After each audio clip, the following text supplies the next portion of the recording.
Hujan turun deras di pinggiran kota, membasahi jalan yang berliku dan berkerikil. Di antara kabut senja yang merayap turun, sebuah mobil tua berhenti di depan rumah besar berwarna abu kusam. Cat dinding rumah itu mengelupas, memperlihatkan lapisan kayu tua yang retak-retak di bawahnya.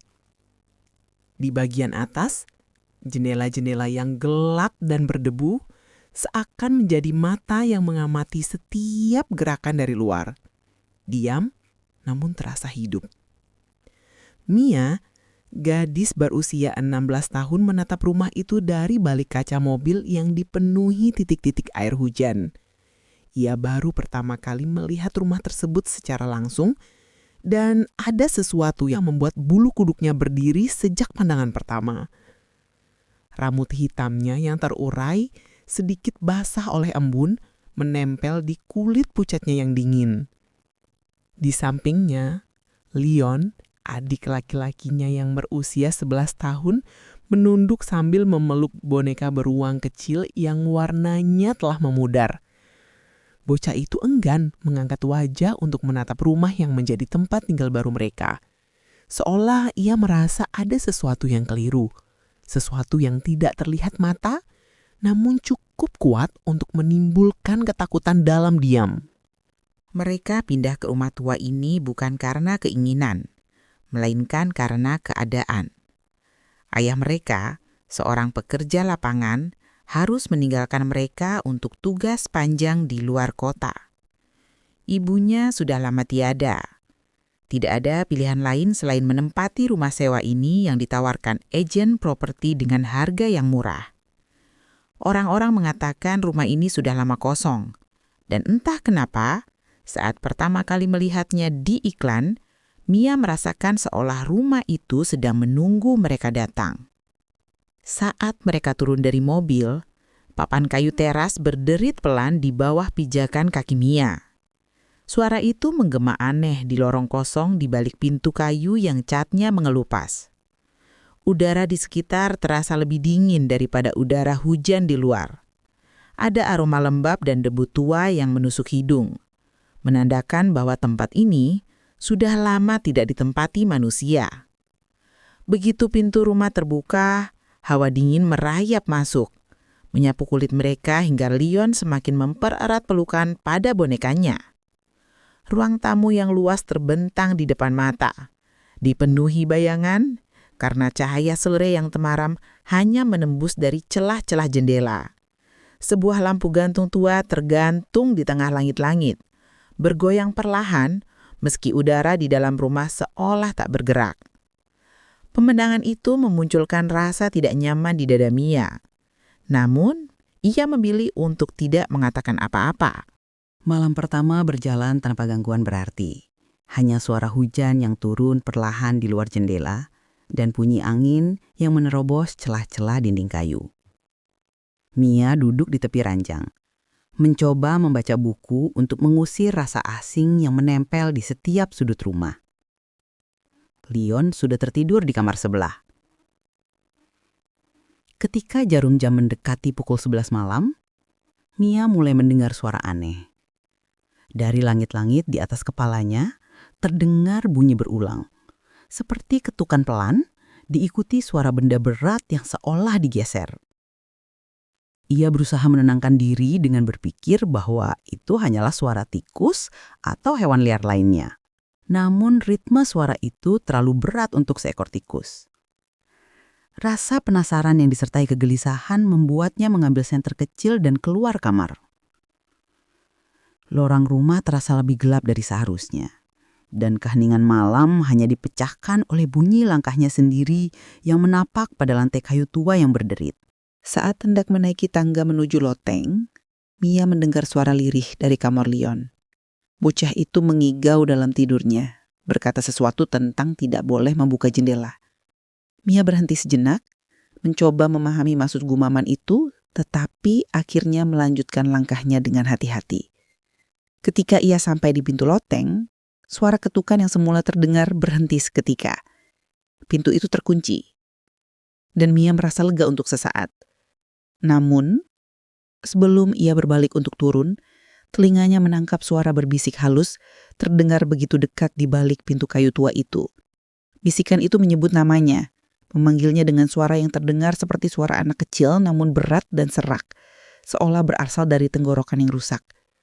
Mia membeku, jantungnya berdegup kencang. Tidak ada yang berani ia lakukan selain perlahan turun kembali dan kembali ke kamarnya. Malam itu, ia tidur dengan gelisah, mencoba mengabaikan kenyataan bahwa ada sesuatu yang berbisik di balik pintu loteng. Keesokan paginya, ketenangan yang semu kembali terusik. Leon terbangun dengan wajah pucat dan mata ketakutan. Bocah itu menatap jendela kamarnya yang berembun, berkata bahwa ia melihat sebuah wajah menempel di kaca. Wajah dengan mata hitam pekat yang menatapnya sebelum menghilang. Mia mencoba menenangkan adiknya dengan mengatakan bahwa itu hanya bayangan pohon di luar. Namun saat membersihkan kaca jendela, ia menemukan bekas sidik jari kecil di permukaan embun. Sidik jari yang seolah datang dari luar, padahal jendela itu berada di lantai 2. Malam berikutnya, suara-suara kembali muncul. Kali ini, Mia terbangun oleh bunyi langkah kaki di lorong yang mengarah ke kamar mereka. Ketika ia membuka pintu kamarnya, lorong itu kosong. Namun pintu kamar Leon terbuka sedikit dan dari celahnya terlihat Leon duduk di lantai, menatap jendela yang terbuka lebar. Bocah itu seolah terhipnotis. Pandangannya tertuju ke halaman belakang rumah yang gelap gulita. Mia mendekat perlahan dan menyadari Leon sedang berbicara lirih, seolah menanggapi seseorang yang tidak terlihat. Anak itu menyebut bahwa ada anak kecil di luar jendela yang memintanya untuk keluar dan bermain. Seorang anak yang katanya tinggal di loteng dan merasa kesepian. Pagi harinya, dengan hati yang masih diliputi kegelisahan, Mia memutuskan untuk menyelidiki loteng.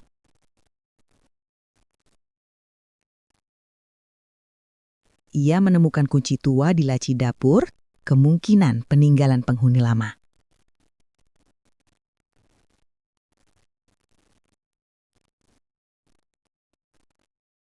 Bersama Leon yang menolak ditinggal sendirian, mereka menaiki tangga kecil yang berderit setiap diinjak.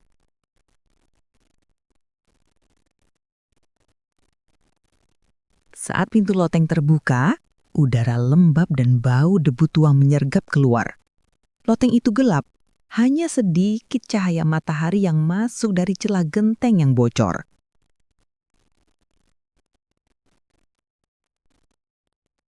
Di sudut ruangan, Mia menemukan sebuah lemari kayu kecil dengan ukiran bunga teratai yang telah memudar.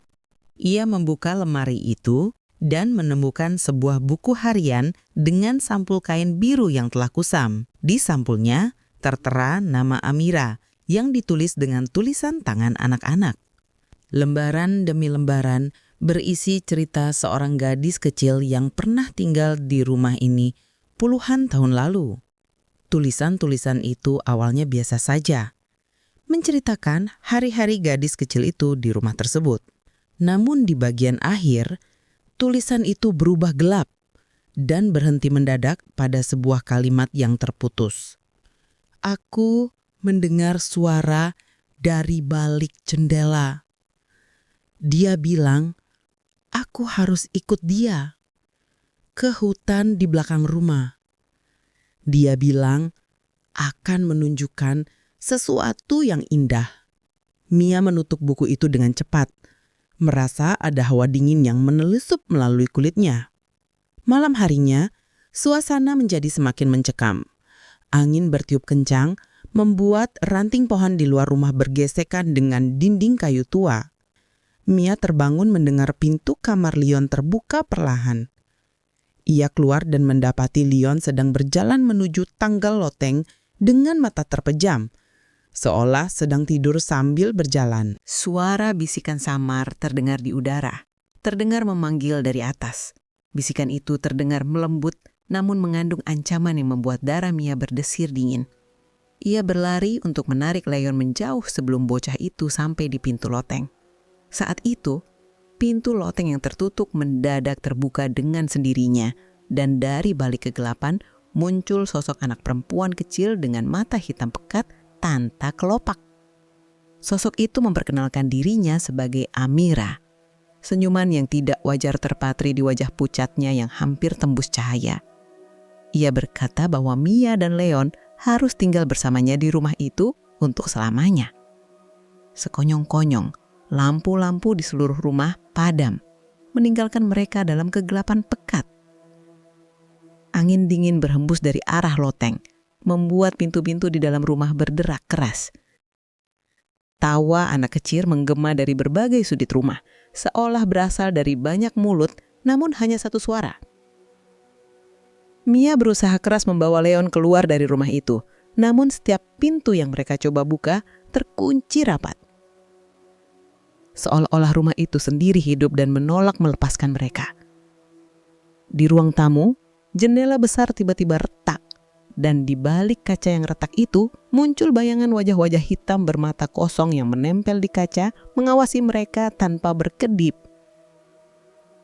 Dalam keputusasaan, Mia teringat buku harian Amira yang masih tersimpan di loteng. Ia kembali ke atas sambil menggandeng Leon. Di dalam buku itu, di halaman terakhir yang hampir robek, terdapat coretan samar yang ditulis dengan darah kering. Pesan itu berbunyi, "Dia benci cermin. Dia tak bisa melihat dirinya sendiri." Mata Mia langsung tertuju pada cermin tua berbingkai kayu yang tergeletak di sudut loteng. Ia mengangkat cermin itu dengan susah payah. Saat bayangan Amira muncul lagi, sosok itu menjerit melengking begitu melihat pantulan dirinya di dalam cermin. Jeritan itu bergema di seluruh rumah, membuat kaca-kaca jendela pecah dan bayangan-bayangan hitam di luar memudar satu persatu menghilang ke dalam kegelapan malam. Getaran rumah perlahan meredah dan keheningan kembali merayap. Hanya suara napas Mia dan Leon yang masih terengah-engah di tengah loteng yang kini terasa lebih ringan. Ketika fajar menyingsing, Mia dan Leon keluar dari rumah itu dengan pakaian kotor berdebu dan wajah letih penuh trauma. Mereka tidak menoleh ke belakang. Ayah mereka datang sore harinya mendapati rumah itu dalam keadaan porak-poranda dan mendengar cerita mengerikan yang keluar dari bibir Mia. Tanpa pikir panjang, sang ayah memutuskan untuk menutup rumah itu selamanya. Namun, saat mobil mereka melaju menjauh, Leon yang duduk di kursi belakang menoleh ke arah rumah yang kini ditinggalkan. Di balik jendela loteng yang retak, ia melihat sesosok gadis kecil dengan mata hitam pekat berdiri diam menatap mereka pergi dengan senyum samar yang seolah mengisyaratkan bahwa kisah mereka belum benar-benar berakhir.